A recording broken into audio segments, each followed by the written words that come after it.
Being great at sales is essential to your business and your career, but you and I both know that the stress of selling and dealing with constant rejection can be an emotional drain. My entire brand, No BS Selling, is based on the belief that professional sales is a skill and not a personality, and that to be better at sales takes constant refinement and a dedication to your craft. This show is for salespeople and entrepreneurs who are committed to improving their sales skills and getting better results, and are sick and tired of the BS game that often happens between buyers and sellers. Welcome to the No BS Sales Podcast, and I'm your host, Walker McKay. I'll help you and your sales team make selling easier, feel less cheesy, and be more lucrative. It's time to change the rules and level the playing field between you and the people you sell to. You're already good, let's be better. Welcome to the No BS Sales Podcast. I'm your host, Walker McKay. Today, I'm super excited to have as a guest Emily Morgan, who's the CEO and founder of Delegate Solutions. I invited Emily on the show today. She runs a virtual assistant company, which we'll talk about what that means. But we're going to talk today about delegation, which is so important for entrepreneurs, and how to do that, how to know if you're a problem or you have problems delegating, and then what you can do about it to fix it. I think that is absolutely key to growing a business and being better and being more productive. So, hey, Emily, welcome to the show. Thank you. So excited to be here. Emily, tell me something. Can you give me like a quick rundown of how you got where you are today, kind of your business history? Sure.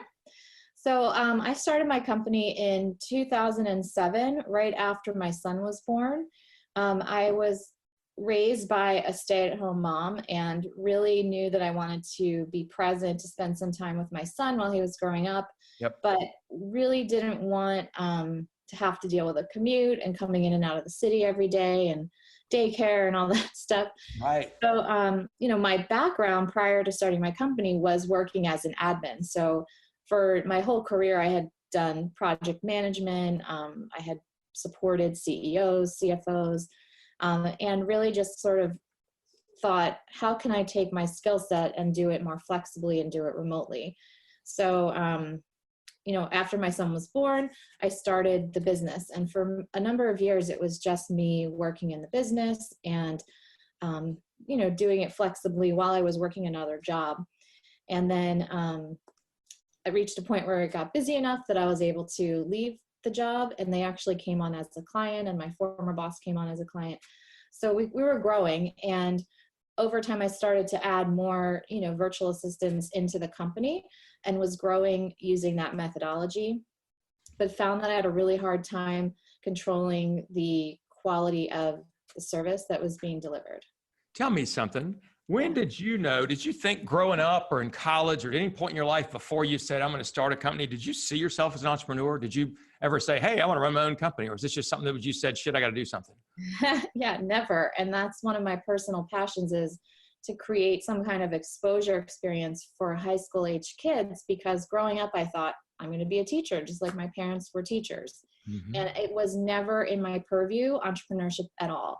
And so I think exposing kids that aren't naturally drawn to business or thinking about business, that this is actually a way that you can create a life that you want for yourself, is a really important thing to be talking about. How old are your kids? My son is just turned 13. Wow. And so have you been talking to him about business? I do. And I recently won Small Business Person of the Year here in Philly, and he was there at all the events with me, and my whole acceptance speech was all about my son and why, he was the reason that I started the company in the first place. So he's ultra exposed to it. Plus I work from home, so he's always watching. Right. He's underfoot, right? So, have you always been organized and together and that kind of stuff, or is it a learned skill? I think I'm a disciplined person. My Colby score is 6.762, so I'm a mediator profile. So I kind of flex between, a lot of detail and minimal detail. But, yes. I enjoy, I think that the reason that my company is successful is that we are boring with process. Process really is the foundation of the business. Yep. And that's what helps keep our remote team unified. That's what helps keep our service on track. And that's where our commitment to the future comes from, is process. Some of No BS Sales Team, you may recognize some of the words that she's using. Emily is a client of Strategic Coach. She's also works with a lot of people who do EOS. You've done EOS yourself, haven't you, Emily? Yeah, we run on EOS. So these are both excellent programs for entrepreneurs. And one of the things that's impressed me about Emily is that she is continually learning and reaching out and how can I get better? And it's really cool and it's fun to know her as an entrepreneur. So let's talk about this delegation thing. What does that mean? What does delegation mean? So delegation is a way to create more time for yourself to do more impactful work. And that looks different for everyone in terms of how you're spending that time, but it's really about hitting a ceiling of time and using delegation as a tool to create more time. So why is this so hard for people? Well, particularly for entrepreneurs, it's hard because we're used to doing everything ourselves and we're used to trying to hand things off and for multiple reasons, having it fail and fall apart and having to clean up the pieces after you've tried to delegate it. It's a learned behavior too. And that happens for a multitude of reasons. And so people, I mean, I know there's some people that have, I call it control issues, right? And I've worked with a couple of those people that they have an idea in their mind of what perfect looks like, but they're not very good at communicating it. And then they hand something off to somebody else and it's not right. And they just lose their mind. I'm assuming you probably got some clients that are like that. Maybe not you, but one of your staff has clients like that. How do you train those people? How do you deal with those people to do better? Good question. So we work only with entrepreneurs. So everything we've built really surrounds the way that entrepreneurs work and think. So as a longtime student of Strategic Coach, and oddly enough, I've been listening to a lot of Brene Brown lately, and she's talking the same. I know I'm like overdosing on Brene Brown. Yeah. But you know, the way that she praises it is paint what done looks like, and the way Strategic Coach would position it is give me an impact filter. But they're all saying the same thing. What are the success criteria around the handoff? And as long as the person you're handing that off to has those types of details, like just 5 bullets, what does success look like to get this done? They're empowered to do it and you're aligned on who's doing what by when, then the delegation is set up to be as successful as possible. So I'm sure that you, one of the things I've been impressed with using a virtual assistant is that they are, the one I work with, and a lot of the ones that you have, or all the ones that you have, they're designed to work with the systems the entrepreneur already works with, right? They're there to use those programs unless the entrepreneur like me says, hey, if you've got a better idea or a better way, please tell me. Yes. What's that? Most entrepreneurs have that perspective. Like if you're tied to a system and it's working for you, we'll 100% step in. But a lot of the times, like we're setting up the systems to at least manage the delegation. Right. And so are there a couple of tools that you recommend for entrepreneurs, some online tools, some software, that kind of stuff for the delegation process to make it easier? What would they be? Well, we use Asana, which is a task and project management system. Some of our clients use Monday.com. Other clients use Trello. Like those are kind of some of the top 3. But the whole point of these tools is that delegation is being tracked. So if you're asking me to do something, I'm putting it on my to-do list. I'm assigning myself a due date. And any conversation we're having about that particular delegation is happening within that task. It's not like on 10 other emails somewhere that I've down all the pieces. That's one of the things that's made me so happy in working with my virtual assistant is that I can send a flurry of emails about things as they come up. And then I can go to Trello and look and see where are we on this. So nothing gets lost. I can see where everything is. And I got to tell you, it's a game changer. For an entrepreneur like me who runs at 100,000 miles an hour and papers are flying everywhere. And I've had an assistant before and she was very good, but they take up space. They're more expensive. And also a lot of the skills that I needed, my last assistant didn't have. It's so great to have somebody on the other side of the computer who can literally be me. Yeah. And do stuff on my behalf from their computer without taking my space. I just think that's super. How did you first hear about this virtual assistant thing? Or did you create, or is this your idea first? It was not my idea. It was a brand new industry when I came into it. 10 years ago, it was brand new? It was 13 years ago. About time Al Gore invented the internet. It was, yeah, I mean, I think it was a very new industry. And so when I was starting it, nobody knew what a VA was. At least now we're getting to the point where most people have heard of it, at least on the entrepreneurial side of things. I think companies, like when I'm talking to corporate people, they still don't get it. Right. So much of what we do is really about educating people that this is even a way to think differently about admin. How would somebody know if they were, you used a term in our conversation earlier about a bottleneck, right? Mm-hmm. Where somebody like me tries to take on too much and we're slowing ourselves down. And I think always we're our worst enemy. How would somebody know? What are some of the signs that be a bottleneck? Well, we've done a lot of research on this and we think there's 5 different types of bottlenecks. But for the most part, what things are breaking down, and that's how you know that you're the bottleneck. So like sometimes you put yourself in a position where the team needs to permission everything through you in order to get anything done. Other people are, Can I stop you for a second? I met with a guy yesterday. We were in a sales call and he took a phone call and his assistant was asking him what color pens he wanted to have. And he spent about 1.5 minutes on the phone call deciding what color pens they needed to have as a company. I was like, oh my God, you're killing me. So I've seen that kind real fast. What's another kind? We call that one the hero. We have the interventionist. So, you're trying to micromanage everything that's going on and you're not letting people, like we were talking about, painting the picture for success and identifying success criteria. They're not doing that part of delegation. They're just like telling someone to do something and then intervening when they're trying to actually get it done. I've heard, somebody gave me some advice about this, and maybe a strategic coach, but if you're trying to help and tell me if you agree with this or not, if you're giving somebody an assignment, ask them to do 30% of it, get it done 30%, and then check with them and you can see if they're going the right direction. Is that something that you espouse or believe in at all? Yeah, I think instead of waiting for them to finish it all the way and then go, oh no shit, this is not what I want. Yeah, I think it depends on the size of the delegation and the project, right? Yes. Yeah. But like we always aim for 80%. So we're trying to get it 80% and leaving you the last 20% or the first 20%. So what's the third kind? We talked about hero, talked about interventionist. What's another one?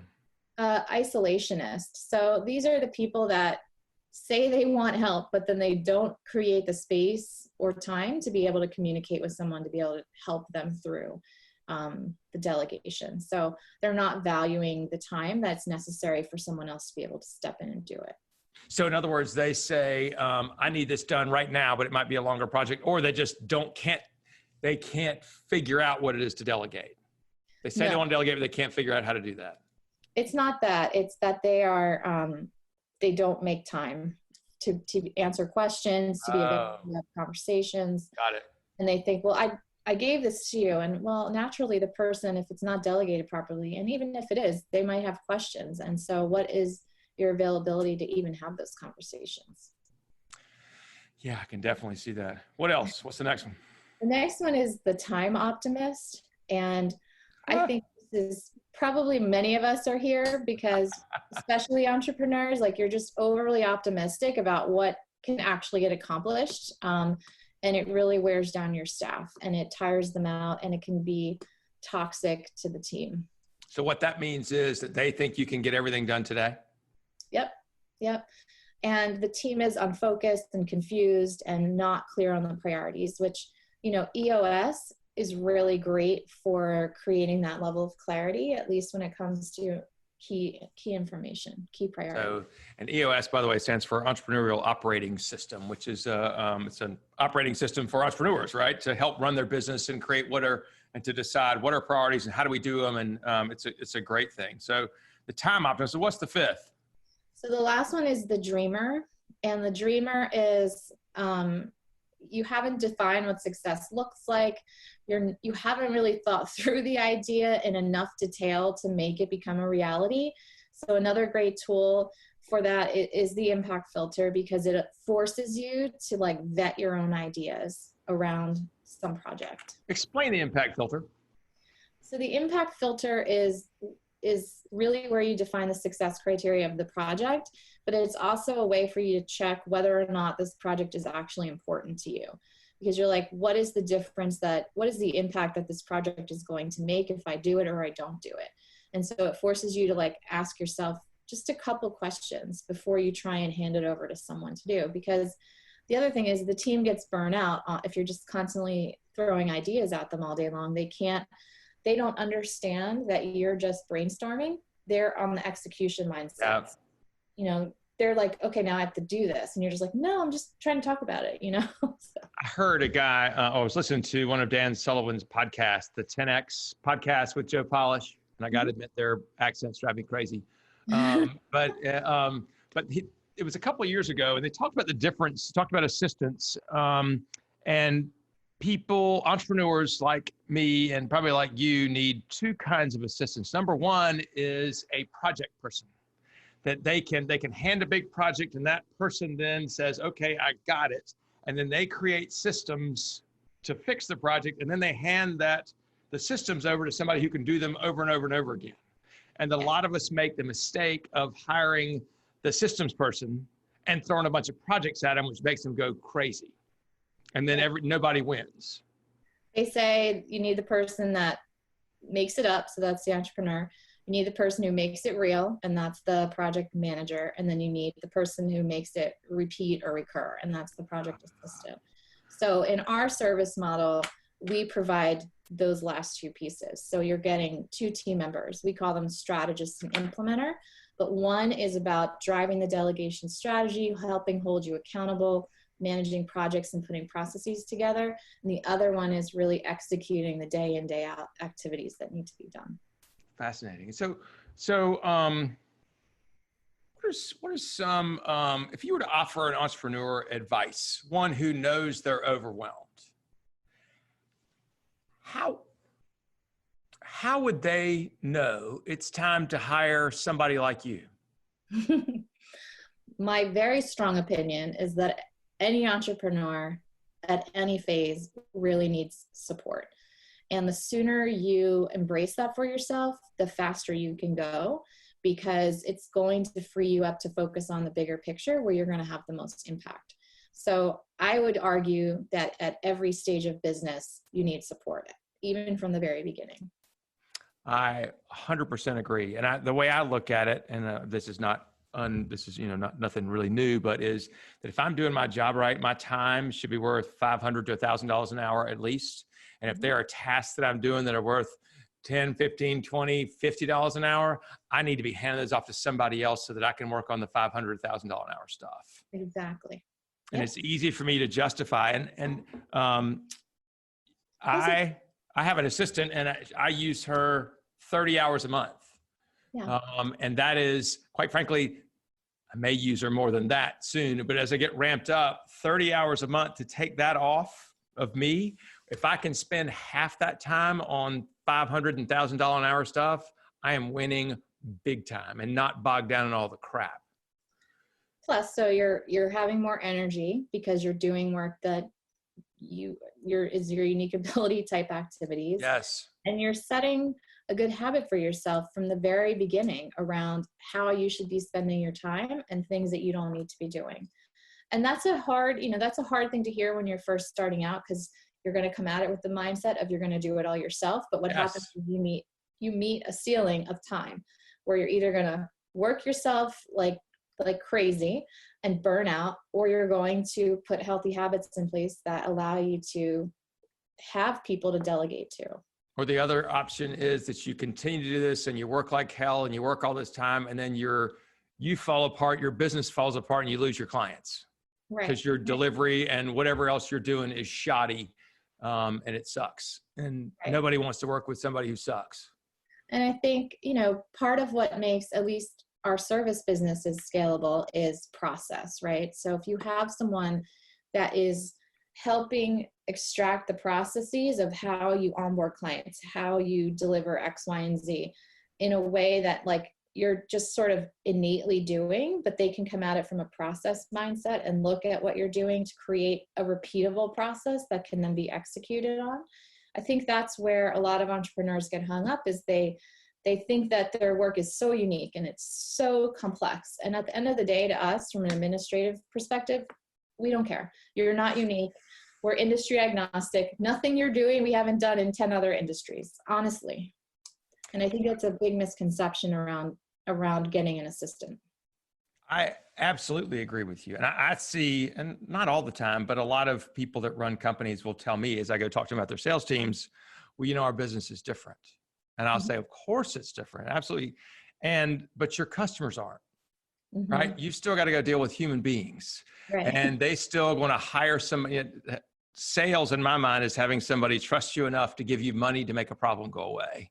And if your business is different than that, then we probably shouldn't work together. But otherwise, maybe it's worth a conversation, right? Yeah. And so same thing. You work with people who are overwhelmed with tasks that they're probably not best served by doing. And if their business is different than that, then you probably can't help them, right? Correct. You ever had to fire a client? Oh, so many times. So, I mean, I think one year we fired more clients than we lost, which is on us. We constantly work on our screening process, but 100%. Tell me, give me an example of somebody had to fire. Give me a funny story. Or maybe it's a disaster story, but we can laugh with you. Well, we fired clients because they're abusive to our team. And I think that the admin role can be a demoralizing experience for people, and it's viewed as a lesser than job. And we stand by our team. Our team is literally the most important part of our business. And so if we get even an inkling that a client is being abusive, we'll fire them on the spot. And we have. Yeah, I think that's so important. It's funny. I had a client for about a year, and they hired me because they had one big client that they needed to diversify. And that one big client was so abusive and so nasty to them that made somebody in their office cry at least twice a week. And so I told the CEO, as we were trying to diversify, I said, you need to fire this big client. Get away from, they're toxic. They're killing your business. They're killing you. And she wouldn't do it. And so I fired her. Yeah. Same thing. It's just, if you're not going to help yourself, I can't help you either. Yeah. So if you were to offer some actionable advice of maybe the first thing, and maybe it's different for everybody, what's the first thing somebody need to consider delegating? So the number one thing that we do for people is scheduling. And that is always an easy thing to hand off, even though you might not think it is. Tell me about scheduling. Why is that and what does that mean if you hand off scheduling? Because there's a lot of automation that can happen with scheduling. And what that allows us to do is help the entrepreneur actually get a better handle on how they're spending their time. So once we take over the schedule, we follow strategic coaches methodology around free focus and buffer days. So the entrepreneurial time system. And the team is trained around what types of activities go on which days. So we can help implement this concept into your schedule. And then whatever pieces of the scheduling we take over, like let's say it's, you need sales calls. So we know that sales calls are focus day activities. So we'll offer times on focus days. We also do weekly planning and accountability calls where we work through what is coming up for the week. And if there's like a larger project that you're working on, we'll put a time block on your calendar to get that done on either a focus or a buffer day. And then we'll say something like, okay, you have to prep for this podcast on Friday. What do you need to feel ready for that? You'll say, I need you to just get me some background info on Emily and her company, and here's my format, put it into this document so that when I go into prep for my podcast, I have what I need to get ready for it. How long does it take if somebody hires one of your VAs or two of your VAs as it works? How long does it take for that person? How long should it take for that person to get ramped up so they can become fully effective? Does that depend upon the case as well? It depends on a lot of different things. It depends on whether we're relieving an existing assistant, like we're going to take your personal stuff off her plate so she can do other things. It depends on what technology you're using, how quickly we can get into that. But I would say anywhere from 1 to 3 months, 3 months being a very on the real long end of that. Yeah. But I think, we go in, when we sign on with clients, we go into a launch call, and that's really where we build out the delegation strategy that's unique to that client. So the very next day, the client has the action plan with the strategy, and the team is already beginning to set up the technology and start to execute. So it's fast. It just depends on what tech is in place and how much information we have to try and get out of somebody else. Well, since a lot of what we talk about on this podcast is sales and selling and business and entrepreneurship, how do you find new clients? Our business is about 80% referral based. Mm-hmm. So all of our clients come from existing clients or people that we've met at different events. We have different partnerships with groups and stuff. And so how much effort, time, money do you spend on actually marketing? We had spent barely anything until last year. We invested in really revamping our website to create a better buyer journey through the site. Because as I was explaining, what we do is not simple, and we're having to educate through the buying process. So we worked with a company to go through our whole site, get all of our phrasing redone, get the buyer journey happening, put different content pieces at different phases of the website based on the buyer journey, funnels and things like that. Yep. So we do tons of content marketing, and that's just how we've always done that. Yeah, I'm a big believer in that. I do that myself. So can I tell you a couple of things you've reminded me of or I've learned today from you that are really cool? Sure. One of them was, I love that you reminded me about Brene Brown saying, paint what done looks like. I mean, that's such a powerful question to ask. The other was the 5 bottleneck types, right? The hero, the interventionist, the isolationist, the time optimist, and the dreamer. So true. I can picture myself at about 3 of those 5 things. And I also loved understanding how much, it can take 1 to 3 months to get on board, but think about what the rest of your freaking life can be like if somebody's actually taking care of this stuff that you're not good at or predisposed to, or it's not your highest and best use. I mean, that's easy for me to justify. Mm-hmm. Tell me something, Emily, how would people get in touch with you, or where's a way they can find information about you and what you're doing? Sure. So our site is delegatesolutions.com. And we have a complimentary freedom analysis that's on our website. So if you're somebody that thinks you need help or knows you need help, but don't really understand where to start with delegation, we do a live sort of call with you where we walk through just, the best use of your time and understanding what you're doing and putting it in different quadrants so we can identify delegations for you. So how would they find that? So when you go on the website, it'll pop up on the screen. And if you're someone that knows what you need to delegate and you're really just ready to have more of a exploration conversation, then you can go right to our Right Fit scorecard, which is the very first thing you see when you hit our website. And that'll put you in touch with us. Emily, thank you so much. No BS sales team. I really appreciate your listening. Please rate and review this podcast. Share it with other people if you think they need to hear it. I would also say, if you're running a business, you probably need a virtual assistant to help you be more effective and efficient. Put water on your hair on fire and hire a virtual assistant. I've got a newsletter that comes out every week. If you're not getting it, you want to see it. It gives a link to the podcast. It's got a couple of videos that I do, and I've added a list of the books that I'm reading and the books I recommend about business and other things. So if you want to get on that, the newsletter list, if you will text the letters NOBS, like no BS, but no spaces, NOBS to the number 66866, NOBS to 66866. That'll get you on our newsletter list.